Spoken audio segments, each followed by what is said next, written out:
আসসালামু আলাইকুম গাইস, কেমন আছো তোমরা সবাই? আশা করি তোমরা সবাই ভালো আছো। আমিও তোমাদের দোয়ায় ও ভালোবাসায় আল্লাহর রহমতে ভালো আছি। তো গাইস, আজকে আমার ম্যাচে পড়ে যায় বাংলাদেশ টপ ওয়ান, তাই বিনোদন নিতে একটু মিস করো না।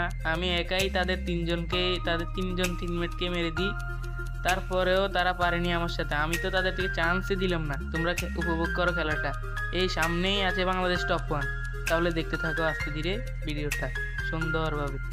আর সবাই একটু সাপোর্ট দেখাও গাইস, নতুন তো একটু সাপোর্ট দেখাও, যাতে তোমাদের জন্য এরকম সুন্দর সুন্দর কন্টেন্ট নিয়ে আসতে পারি। Thank you for all.